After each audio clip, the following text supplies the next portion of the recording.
My name is Jim Parsons and I direct a program at Vera that focuses on the substance use and mental health needs of people who are involved in the justice system. I'll be talking today about some work that we've conducted on the life histories of mentally ill women who are involved in justice systems.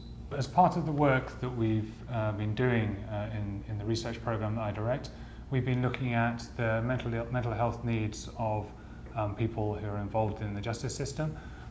What we found is that for women who are in the New York City jail system, rates of mental illness are nearly 3 times that for men. This finding is also confirmed by studies that have been conducted elsewhere in the country, which tend to find that incarcerated women have around about twice the rate of mental health problems as their male counterparts. This got us thinking about conducting research which looked at the pathways that women follow that lead them to be involved in the justice system. We know that many of the risk factors for mental illness and for criminal justice involvement are similar, relating to histories of abuse and victimization and drug use. However, we are interested in finding out how these kind of problems combine and how they sequence and combine to lead to women with mental illness being arrested and finding themselves in prisons and jails. One approach to gathering information on the sequencing of events is the use of a technique called life history calendars.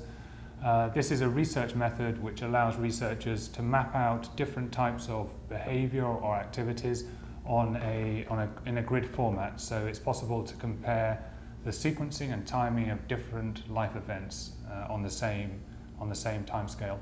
So for example, you can use this technique to understand at what age somebody left school, whether somebody got married before they moved into their first home, and so it's a way of both mapping out events against each other and also helping interview subjects recall events which may have occurred some time ago. We use this technique to interview a group of women, asking them about the timing of a variety of different life events. Because of the focus of our research, these events included the first time they used drugs and when they used drugs regularly, when they first realized they had a mental health problem, timing of criminal justice involvement, and also receipt of treatment services and other kind of interventions, as well as some other questions about living situation, relationship status, birth of children, and these kind of issues also. We used the life history calendar to interview 10 women who were attending a drug treatment service in New York City. These women were identified both because they had a diagnosed psychiatric disorder and because they were judged to be stable enough to complete the interview with a minimal risk of re-traumatization.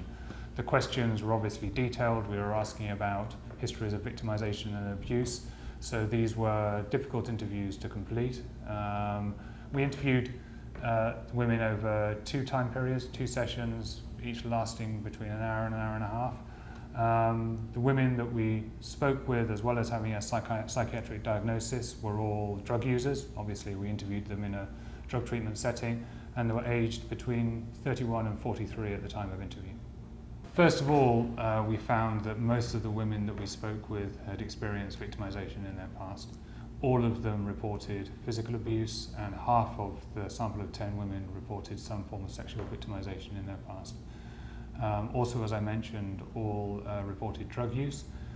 In terms of the sequencing of events in their lives, most reported that they had started using hard drugs before they realized they had a mental health problem, on average several years before they realized that they had a mental health problem. And then for most of the sample, their first arrest happened after both they'd started using drugs and they realized they needed help with their mental health. However, despite for most of the women that we spoke with, drug use and realization of mental illness happened before they were arrested, for the vast majority, they didn't receive treatment until after they had become involved in the criminal justice system. This obviously represents a substantial window of opportunity where services which aim to provide treatment and to reduce the risk of future criminal justice involvement could become involved earlier in the lives of these women and hopefully reduce the risk that they will go on to be arrested and held in jails or prisons. It's important to note that this is a pilot study, and we only interviewed a small sample of women. We interviewed just 10 people. Also, I should note that we only asked women to report those events that occurred after the age of 18. When you're looking at these kind of issues, of course, early life experience is very important. So it's worthwhile to note that as part of this pilot research, we didn't document early life experiences. Again, this was partly because we were trying out some of these methods, testing our approach, and we didn't know whether women would be able to respond to difficult, potentially re-traumatizing questions about events that occurred early in their life. However, now we have experience from this small-scale pilot study. We found that women are able to answer these questions without experiencing traumatization. In fact, a number of the people that we interviewed reported that participation in the research was actually a positive experience, and they appreciated the ability to tell their stories.